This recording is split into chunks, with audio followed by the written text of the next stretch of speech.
The sea is a world unto itself, with its own laws, its own language, and its own brand of justice. It is a place of immense beauty and unplumbed depths, a place that can forge legends or become a vast, unmarked grave. For centuries, the captain of a ship has been its absolute ruler, a king in a floating kingdom of iron and salt. But what happens when that king becomes a tyrant? What happens when the sacred trust between a captain and his crew is broken by an act of unimaginable brutality? Today, we set sail on a dark and chilling voyage to uncover a story of mutiny, murder, and a monstrous secret hidden in the very bones of a ship. We will follow two detectives as they investigate the mysterious disappearance of an entire crew and expose a legendary sea captain who chose to silence their mutinous cries by making them a permanent, silent part of his vessel. It is a tale that reveals how the deepest secrets cannot remain buried forever, even beneath tons of steel and concrete at the bottom of a ship. Before we weigh anchor and delve into this incredible investigation, if you are drawn to mysteries that explore the unique and often isolated worlds of crime, please take a moment to subscribe to our channel and ring that notification bell. It's the best way to ensure you don't miss any of our journeys into the abyss. Now, let us cast off and head to the grimy, unforgiving port where our story begins. The port city of St. Jude was a place of rust and salt, a city that smelled of diesel fumes, brine, and the deep, persistent melancholy of endings and beginnings. It was a terminus, a place where long, arduous journeys ended and new, uncertain ones began. A place where stories washed ashore like driftwood, waterlogged and distorted by the vastness of the sea. On a blustery March morning, a story in the form of a tramp freighter named the Erebus limped into the harbor.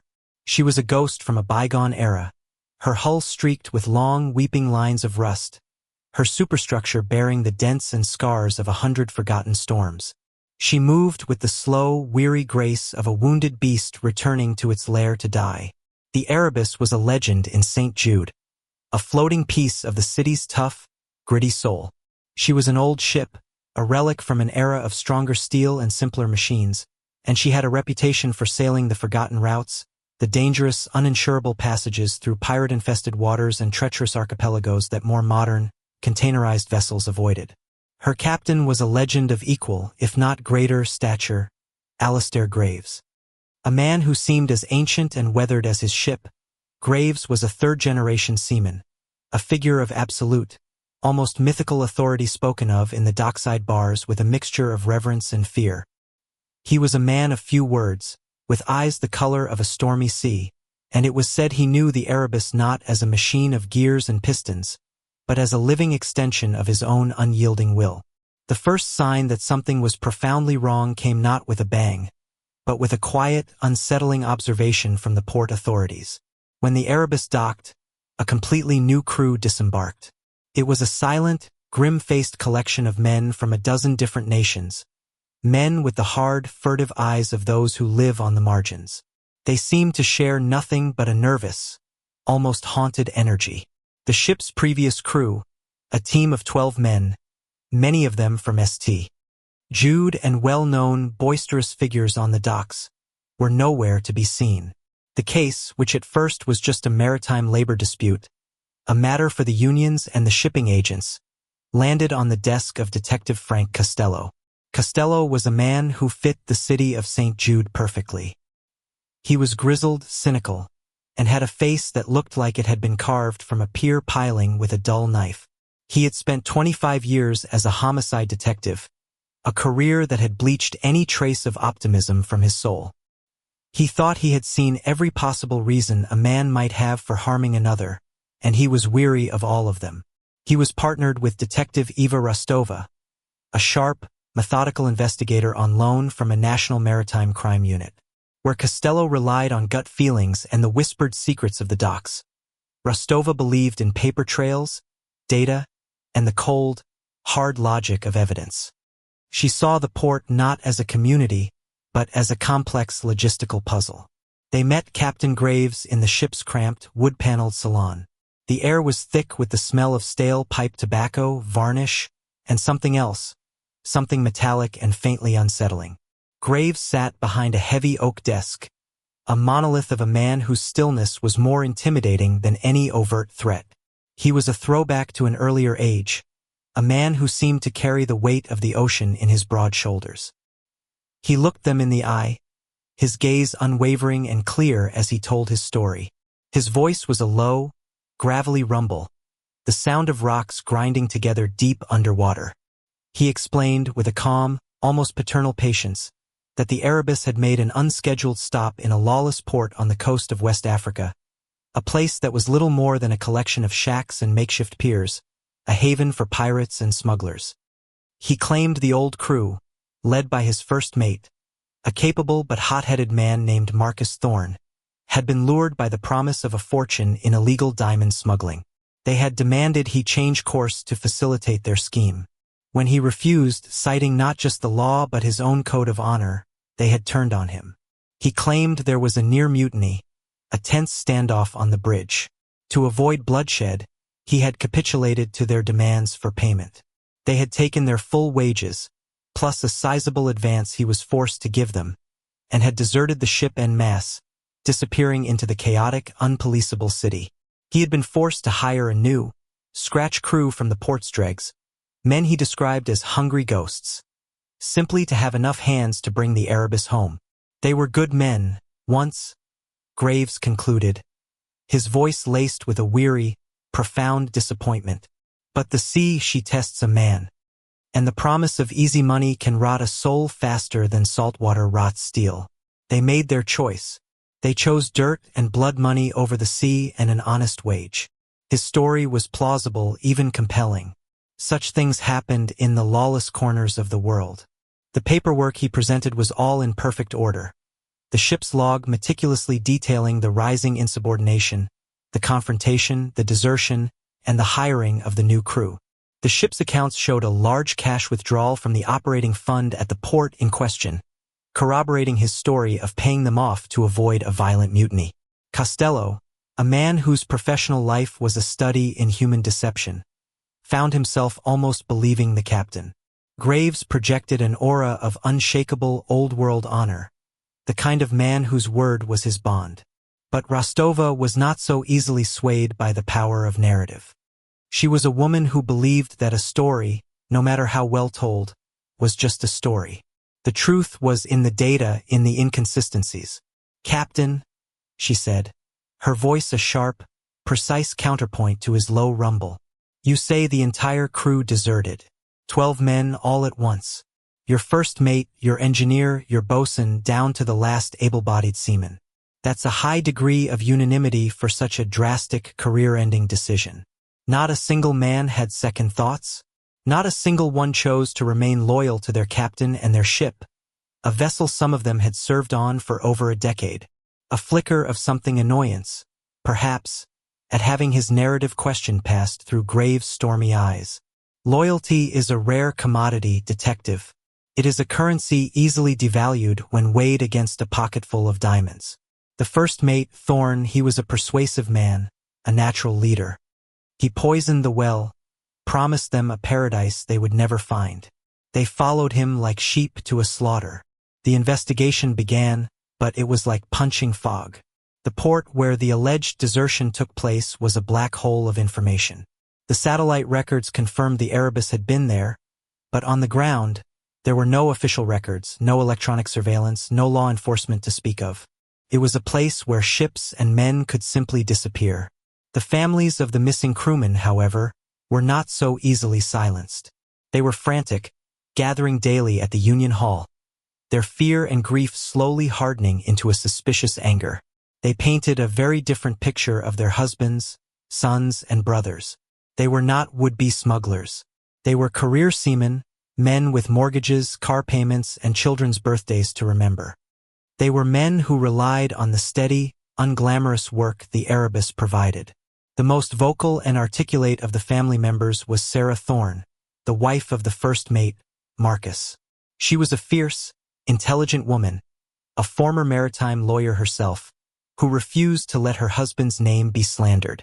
She stormed into the precinct, her eyes blazing with a grief that had curdled into a cold, focused rage. "Marcus loved that ship," she told Costello and Rostova. her voice trembling with conviction. He loved the sea. He respected Captain Graves, even when he disagreed with him. But he was worried, deeply worried. The last time he was home, he told me the Erebus was failing.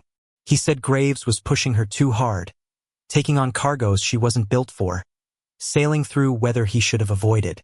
He said the hull was compromised, that he'd seen stress fractures in the keel supports. He told me she wasn't seaworthy. He was planning to file a formal complaint with the International Maritime Authority when they returned to St. Jude. He wasn't alone. He and some of the other senior crew, the ones with families, the ones who had seen ships go down before, they were going to demand a full, independent structural inspection. They were afraid she would break up in the next big storm. Her testimony was a bombshell. It provided the one thing that had been glaringly absent from the narrative. A powerful, credible motive for murder that was far more compelling than a dispute over smuggled diamonds. If the crew was planning to have his ship condemned, they were not just threatening Alistair Graves' livelihood. They were threatening his very existence. The Erebus was not just his ship. It was his home, his legacy, the only thing in the world that bore his family's name. If the ship is his life, Rostova mused back in their sparse, functional office, the city lights beginning to glitter outside the window, and the crew was threatening to kill the ship, then in his mind it wouldn't be murder. It would be an act of self-defense. A captain's duty to protect his vessel, taken to its most extreme and horrifying conclusion. Costello rubbed his weary eyes, the lines on his face seeming to deepen. It's a hell of a motive, Eva. I'll give you that. But we have nothing. No bodies, no weapon, no crime scene. We have the word of a grieving, angry wife against the word of a legendary sea captain with a spotless record. His story is neat, tidy, and has paperwork to back it up. Ours is a ghost story. Rostova turned from the window, her expression set with a new, cold determination. Then we need to find the ghosts. They say the sea doesn't keep secrets, Frank. But maybe a ship does. The answer isn't in some lawless port in Africa. It's here. It's on that ship. The secret is part of the ship. They knew they were facing an almost impossible task. The Erebus was a floating fortress, a sovereign territory ruled by a king who had already proven he was willing and able to tell a very convincing story. They had no physical evidence, no legal grounds to conduct the kind of invasive forensic search they would need. To get onto that ship and find the truth, they would have to find a crack, however small, in the captain's perfect, watertight alibi. They would have to board the Erebus, not as detectives investigating a crime, but as unwelcome guests in a kingdom whose ruler had a terrible, profound secret to protect, a secret that was somewhere within the groaning, rusting soul of the ship itself. The challenge of getting a warrant to conduct a full forensic search of the Erebus was, as Costello had predicted, a bureaucratic and legal nightmare. They had a compelling, even powerful motive provided by Sarah Thorne, but legally it was hearsay. Captain Graves' official report was a flawless piece of maritime fiction. His new crew backed his story with a silent, fearful unanimity, and the ship's log was a model of consistency and detail. A judge, especially one in a port city like St. Jude, where the rights and authorities of ship captains were held in high regard, would never approve a full-scale, destructive forensic search based on a detective's theory that a respected captain had murdered his entire crew to save his aging vessel. They would be laughed out of court, and their careers would be jeopardized. Rostova, however, was not a woman who was easily deterred by a lack of precedent. If she couldn't get a criminal warrant through the front door, she would find another way in through the back. She spent 3 days immersed in the labyrinthine world of international maritime law, a world of arcane regulations, overlapping jurisdictions, and tedious, mind-numbing paperwork. She cross-referenced the Erebus's service history, its cargo manifests from the last 5 years, and its patchy inspection records. She was looking for a single loose thread, and then she found it. A small but significant irregularity, a detail so minor that only a mind as meticulous and obsessive as hers would have noticed. On its last voyage, the Erebus had undergone an unscheduled repair in a foreign port, just prior to its arrival in the West African port where the crew allegedly deserted. The ship's log noted a minor structural reinforcement to the main ballast hold, work necessitated by damage from a recent storm in the South Atlantic. The work itself was documented, but the specific materials used several tons of a high-density, quick-curing concrete composite were not listed on the official cargo manifest as having been brought on board. It was a minor customs violation, a paperwork error that would normally result in a small fine. But it was the legal crowbar she needed. "It's thin, Eva," Costello warned, looking over the documents, his natural pessimism warring with a spark of admiration for his partner's tenacity. "He'll say it was an oversight, pay the fine, and we'll be back at square one." "It's enough," she countered, her eyes sharp with focus. "It gives the Port Authority grounds for a full vessel inspection to verify the undeclared weight and its impact on the ship's load line and stability. It's a safety issue. They can't refuse it. And we will be there as official observers." The next morning, they arrived at the docks with a team of grim-faced Port Authority inspectors, their hard hats and clipboards a symbol of bureaucratic power that even a man like Graves had to respect. Captain Graves met them at the gangplank. His face was a mask of cold fury, his eyes promising a storm of retribution, but he could not legally refuse the inspection. He was trapped by the very regulations he had so expertly navigated and manipulated.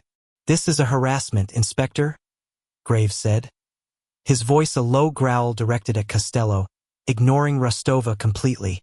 "An insult to my name and the honor of my ship. It is born of a grieving woman's hysteria." "We're just dotting the I's and crossing the T's, Captain," Costello replied, his expression unreadable. "It'll all be over soon." As the inspectors went about their meticulous work, measuring hull thickness with ultrasonic gauges and checking the calibration of safety equipment, Rostova and Costello began their own, more subtle search.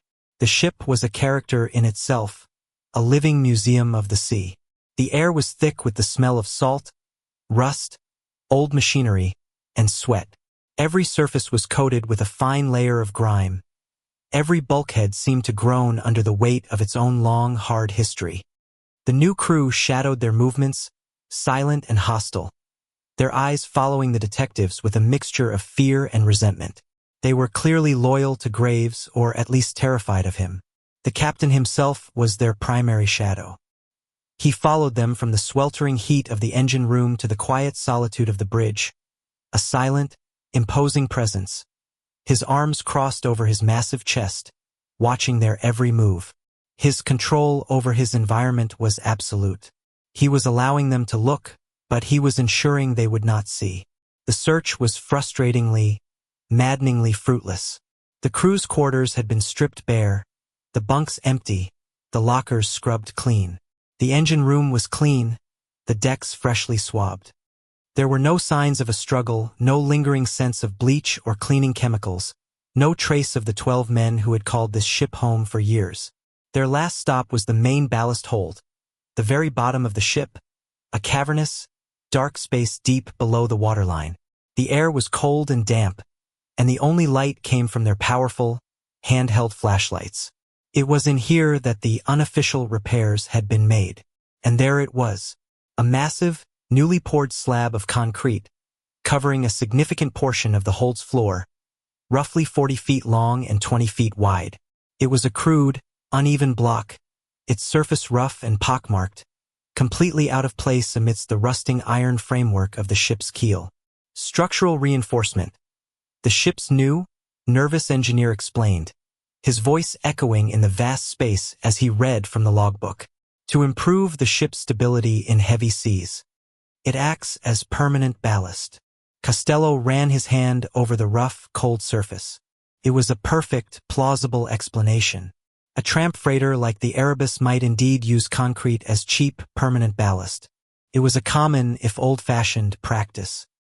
He looked at Rostova, a flicker of defeat in his eyes. Their last, best hope was turning into a perfectly logical, perfectly innocent ship repair. But Rostova was not looking at the concrete.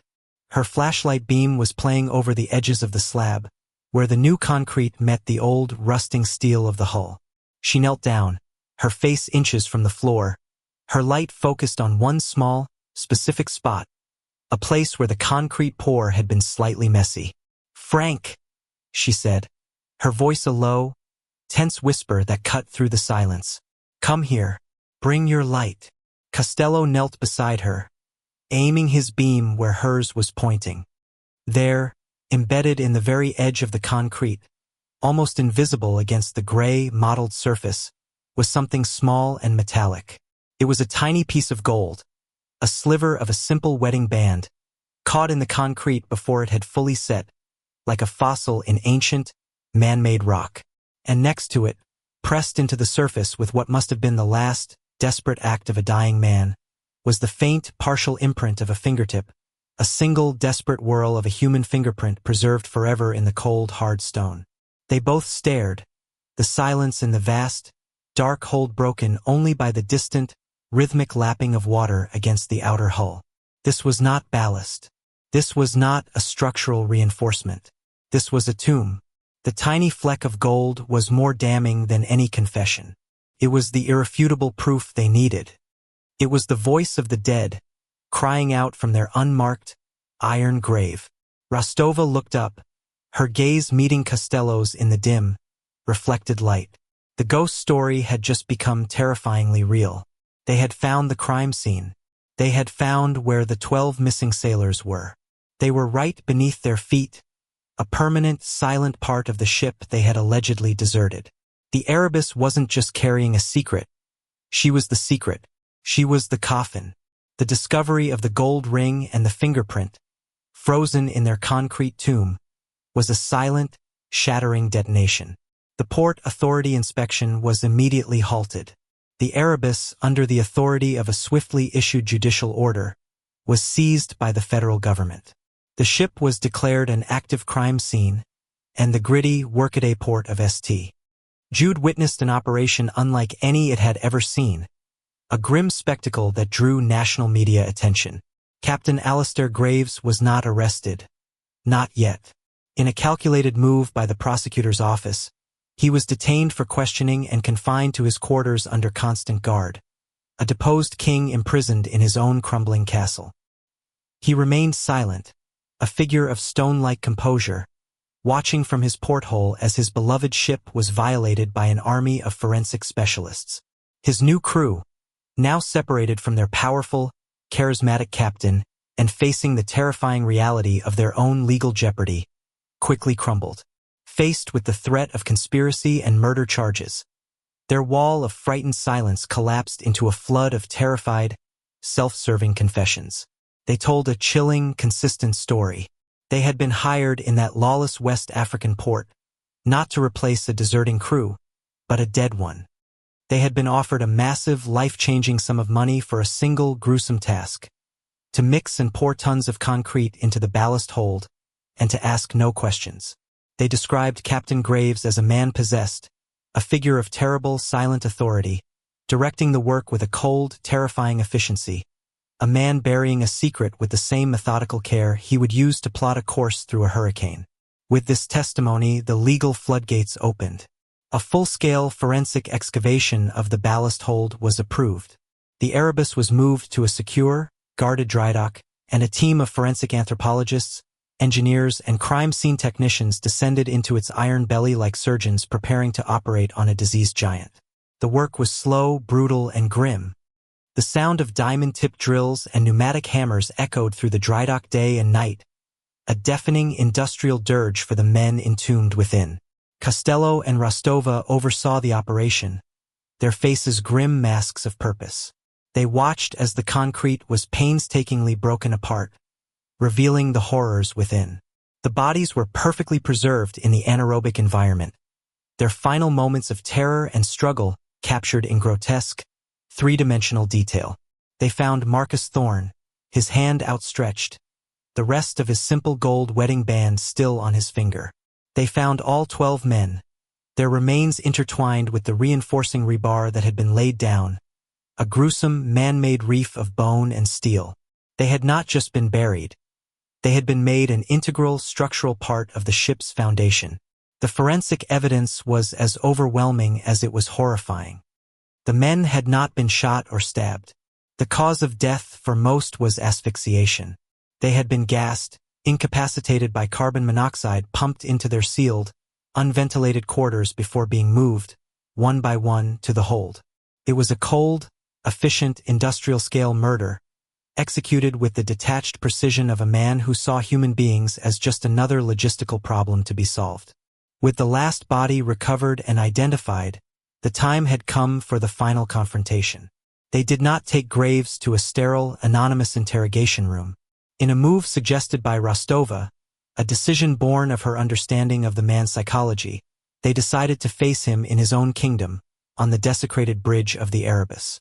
They found him standing at the ship's massive wooden wheel, staring out at the empty, lifeless dry dock, his hands resting on the worn, polished spokes as if he could still feel the pulse of the sea.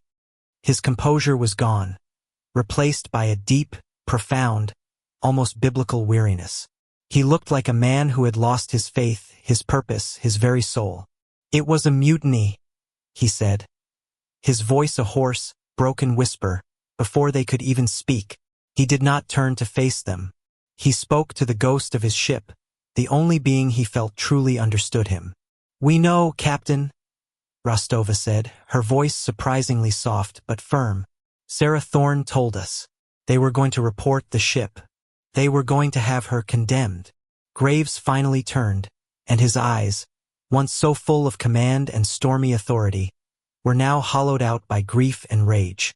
The word condemned was the key that unlocked his silence. "Condemned?" He spat, the word a venomous curse, his voice rising to a raw, powerful roar. "They used a word like that for a criminal, for a murderer. This ship, she is not a machine, detective.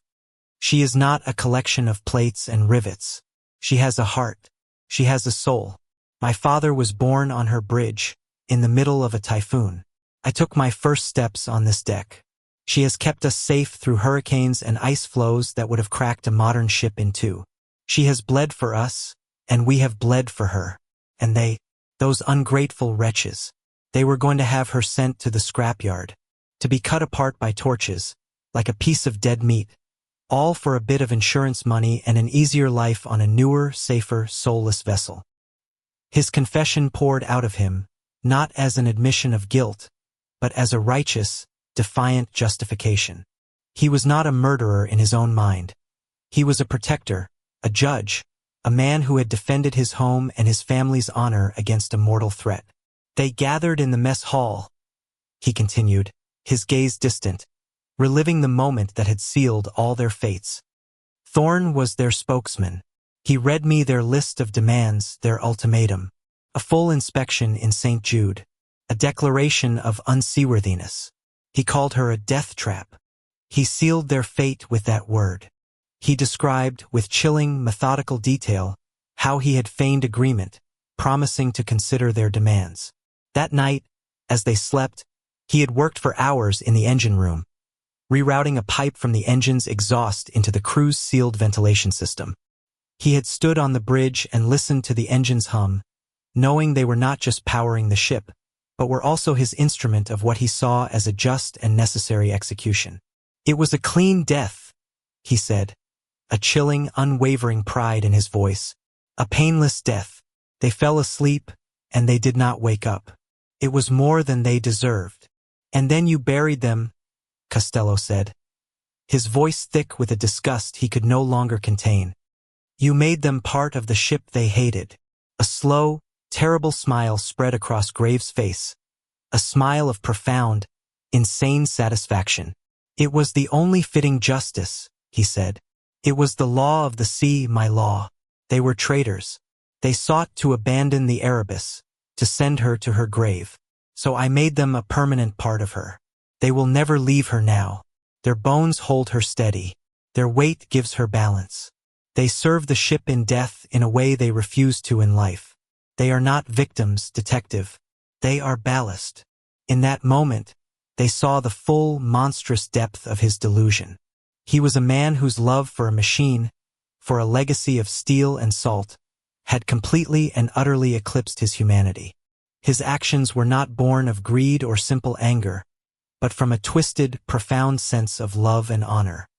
He was a monster, but a monster with a clear and, in his own mind righteous and unassailable code. Captain Alistair Graves was arrested and charged with the murders of 12 crewmen. His trial was a sensation, a modern-day tale of maritime horror that felt like it had been ripped from the pages of Melville or Conrad. He never denied what he had done, instead using the courtroom as a stage to deliver his chilling philosophy of the sea, a philosophy that found a disturbing number of sympathizers among the old sailors and dock workers who saw him not as a killer, but as the last of a dying breed, a man who stood for something, however twisted.